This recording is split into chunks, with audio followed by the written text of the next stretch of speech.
মানুষ বলে ভূত নেই, কিন্তু যখন মাঝরাতে নির্জন রাস্তায় এক জোড়া অদৃশ্য পায়ের আওয়াজ আপনার পিছু নেয়, তখন কি আপনি তা অস্বীকার করতে পারবেন?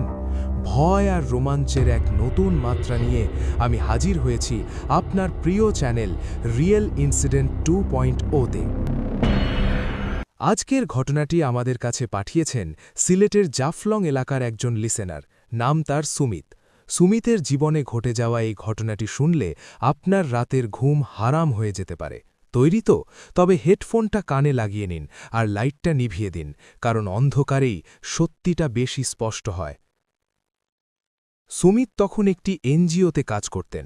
অফিসের কাজে তাকে প্রায়ই রাত করে দুর্গম এলাকায় যেতে হতো। শীতের এক রাত সুমিত তার বাইক নিয়ে ফিরছিলেন। ঘড়িতে রাত 12টা বেজে 45 মিনিট। চারপাশ কুয়াশায় এমনভাবে ঢাকা যে 5 হাত দূরের জিনিসও দেখা যাচ্ছে না। হঠাৎ সুমিতের বাইকটা কোনো কারণ ছাড়াই বন্ধ হয়ে গেল। নির্জন পাহাড়ি রাস্তা, একপাশে গভীর খাদ আর অন্য পাশে ঘন জঙ্গল। সুমিত অনেক চেষ্টা করলেন বাইক স্টার্ট দিতে, কিন্তু হল না। ঠিক তখনই তিনি অনুভব করলেন বনের ভিতর থেকে কেউ একজন তাকে লক্ষ্য করছে। সুমিত দেখলেন বনের ভিতর থেকে এক বৃদ্ধ লোক বেরিয়ে আসছেন। লোকটির হাতে একটি পুরনো লণ্ঠন, কিন্তু অদ্ভুত ব্যাপার হল লণ্ঠনটি জ্বলছে না। বৃদ্ধ লোকটির পরনে একটি ময়লা ধুতি, মুখটা কুয়াশায় অস্পষ্ট। বৃদ্ধ সুমিতের কাছে এসে একদম নিচু গলায় বললেন, বাবা, এত রাতে এখানে থেকো না, ওরা কিন্তু টের পেয়ে গেছে তুমি এসেছ। সুমিত অবাক হয়ে জিজ্ঞেস করলেন, কারা টের পেয়েছে?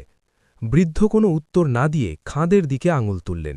সুমিত দেখলেন খাঁদের নিচ থেকে অনেকগুলো সাদাটে হাত ওপরের দিকে ওঠার চেষ্টা করছে। সুমিত ভয়ে পাথর হয়ে গেলেন। তিনি চট করে তার মোবাইলের ফ্ল্যাশলাইট জ্বালালেন, কিন্তু লাইট জ্বালাতেই দেখলেন সেই বৃদ্ধ লোকটির কোনো ছায়া মাটিতে পড়ছে না।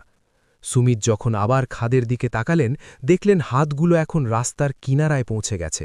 অদ্ভুত একটা পচা গন্ধ নাকে এলো। হঠাৎ সেই বৃদ্ধ লোকটির গলার স্বর বদলে গিয়ে তিনি বিকট অট্টহাসি দিয়ে বললেন, অনেক বছর পর জ্যান্ত মানুষ পেলাম। সুমিত বুঝতে পারলেন তিনি কোনো মানুষের সাথে কথা বলছেন না। তিনি বাইকটা ফেলেই অন্ধকারের মধ্য দিয়ে দৌড়াতে শুরু করলেন। পেছনে তিনি শুনতে পাচ্ছিলেন অনেকগুলো পায়ের আওয়াজ। কেউ যেন বিড়বিড় করে বলছে, যাস না, আমাদের সাথে আয়। সুমিত দৌড়াতে দৌড়াতে একসময় জ্ঞান হারান। পরদিন সকালে স্থানীয় লোকজন তাকে রাস্তার পাশে পড়ে থাকতে দেখে উদ্ধার করে। মজার ব্যাপার হল, যেখানে সুমিতের বাইক ছিল সেখানে কোনো মানুষের পায়ের ছাপ ছিল না, ছিল শুধু পশুর থাবার মতো অদ্ভুত কিছু চিহ্ন। সুমিত আজও সেই রাতের কথা মনে পড়লে আটকে ওঠেন।